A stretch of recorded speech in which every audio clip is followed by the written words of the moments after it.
Hi, I'm Dr. Chad Larson. Thanks for joining me in another episode of Keep It Real. Today is National Stress Awareness Day, and so I thought I'd take the time to just kind of talk a little bit about stress, how that really is reacting in your body physiologically, even some ways that you could test for that, and then maybe some basic strategies to help you manage this kind of stress response. And so stress is something that we're all kind of familiar with. In fact, most of us has probably said at some point, I'm stressed out. So when we say we're stressed out, really what we're talking about is the mental, emotional type stress. There's other types of stress. There's basically three categories of stressors. And the three categories are the mental, emotional type, like we just mentioned, like you feel stressed out, you feel overwhelmed. The other stressor is physical stress, like from unresolved pain or chronic injury or something like that. And then there's biochemical stress. Biochemical stress could be like blood sugar imbalances. In fact, that's a really common one, which we'll get back to in just a sec. It could be some kind of toxic chemical burden. It could be just an imbalance of excess inflammation in the system. We've talked in past episodes about measuring blood markers like CRP, C-reactive protein. It's an inflammation marker. That can be stressful to the system. So there's physical, mental, emotional, and biochemical stressors, but they all tap your adrenal glands. Your adrenal glands are kind of the center of the universe of your stress system. And the adrenal glands are little glands about the size of a walnut that sit right above your kidneys. So you have one adrenal gland above each kidney, and they're just a powerhouse of hormone production. They produce all different types of hormones. In fact, that kind of leads me to explaining a little bit about the physiological reaction that stress has in the system. And there's kind of two main components that are associated with the adrenal glands. The adrenal glands, it's almost like two glands in one. The outer portion of the adrenal gland is called the adrenal cortex, and on the inner portion of the adrenal gland is called the adrenal medulla. And they produce completely different hormones. On the cortex, on the outer portion, the adrenal hormones that are produced there, you might have heard of them. One is called cortisol, and the other kind of main one is called DHEA. There's other hormones called aldosterone, which we won't go into quite as much. But cortisol and DHEA, they can easily be tested from like a salivary test, where basically you just collect your saliva into tubes and they get analyzed. Even a basic blood test could also pick up cortisol and DHEA. So that's part of what we call the HPA axis, the hypothalamus pituitary adrenal axis. And hypothalamus and pituitary glands are in the brain, and they signal the adrenal gland to produce these hormones. So we call it the HPA axis because they kind of create a loop between the brain and the adrenal gland, and then the adrenal gland hormones communicate back with the brain. So that's kind of one part of the system, the HPA axis. The other part is called the SAM system, and the SAM is sympathetic adrenal medulla connection. And the sympathetic is part of the sympathetic nervous system. Without going too deep into like neurology and physiology, the autonomic nervous system is kind of broken up into two different categories. Sympathetic, think of like your fight or flight system. When you're stressed out and you have to either fight or flee from a stressful situation, that really triggers the SAM system, and that's the sympathetic. Parasympathetic part of your autonomic nervous system is more when you're relaxed, you're just chilling out, the body's kind of relaxed, the breath rate, heart rate is kind of slower. You're chilling, you're relaxed. That's parasympathetic. Sympathetic is more of this kind of fight or flight type response. And we've all experienced both of them. And so the sympathetic nervous system triggers the adrenal medulla. The adrenal medulla produces other hormones. They're kind of hormones, they're kind of neurotransmitters. The more technical term is called catecholamines. And they have names like epinephrine and norepinephrine, and you might have heard of maybe the more common term, which is adrenaline. Adrenaline is produced by the adrenal medulla, by this whole SAM, sympathetic nervous system type fight or flight response. And they're both stress responses, and depending on the type of stress and the degree of stress could affect either or both of the HPA axis or the SAM system. But that's kind of the centerpiece to stress and what happens with stress in the system. And this is perfectly good and healthy and normal when this gets triggered for short-term stressors. And the body's very well adapted for these kind of short-term stressors. Like, you know, you find your young child just slipped and fell into a pool, you're going to go into full-blown, you know, SAM system, fight or flight. You're going to have extra strength of like a 200-pound man, and you're going to go flying into the water and get the baby out without even thinking about it. That's a very healthy and important stress response to have.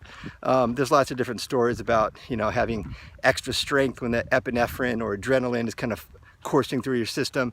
So that's very good, important, particularly in the short term.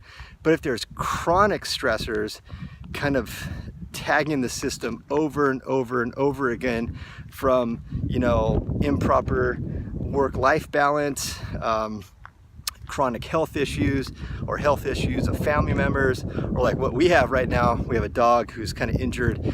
Sometimes you see Maya walking behind me. She's not here today because her she got injured, and so she's kind of limping around. And so that's actually pretty stressful, and that's our dog. And so a lot of people have this with, you know, kids or parents, and it's stressful, and this just adds to an extra burden of stress. Sorry, the wind's coming through a little bit. Hopefully that's not too loud for you. But so anyhow, this kind of stress is made for short term.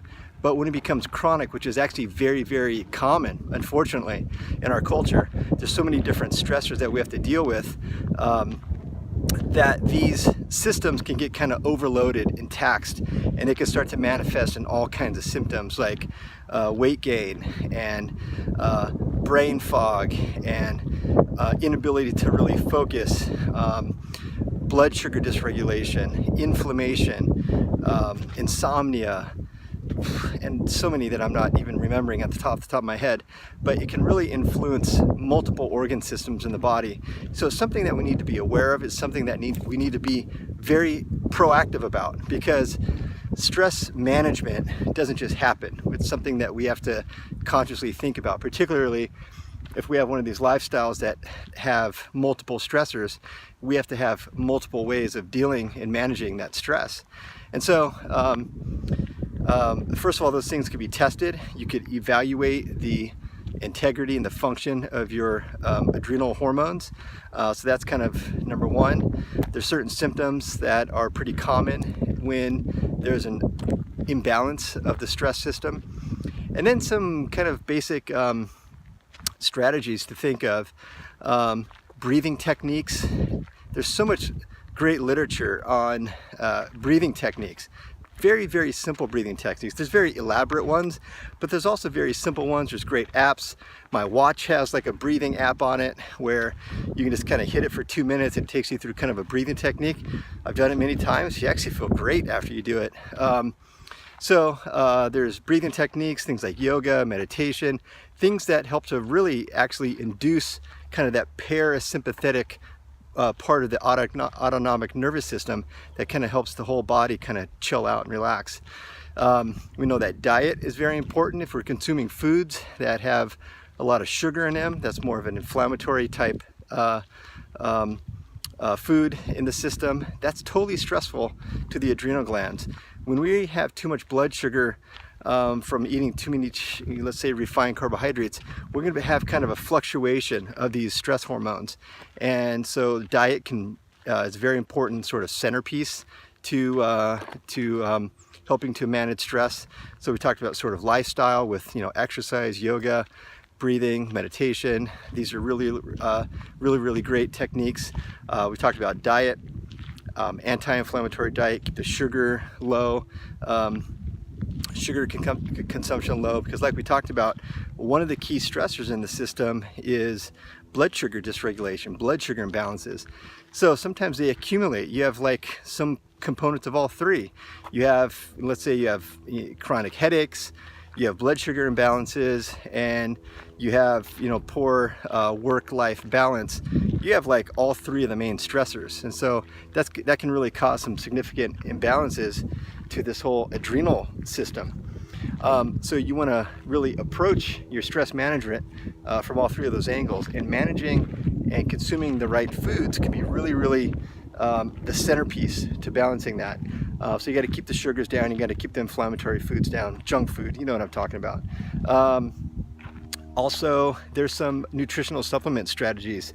There's some really good botanicals that have been studied over and over to really help us understand how they work. And they have different names like ginseng, rhodiola, eleutherococcus. These are some different botanicals that have been shown to help modulate the activity of the HPA axis and kind of help to support and nourish the adrenal glands. Other things like B vitamins, vitamin B5, particularly pantothenic acid, is very important for normal and healthy adrenal gland function. So these are some of the things that the body really requires to help balance and manage stress. So if stress is something that you feel like you're dealing with, which is probably the majority of people listening to this, then be proactive about it. Find somebody who can test you for imbalances and help guide you through getting really comprehensive treatment. Sleep, I almost forgot sleep. Sleep is major. If you're not getting enough sleep, this is your rest, repair, recovery, regeneration time. So you have to be militant about getting sleep. You have to schedule sleep as if it's like the most important meeting of the day. So don't sacrifice your sleep. You really can't balance your adrenal. The two main things, we cannot balance a person's adrenal glands and decrease stress in their body if we can't get them to sleep and improve their blood sugar regulation. In other words, these are two absolutely vital things for supporting the adrenal glands.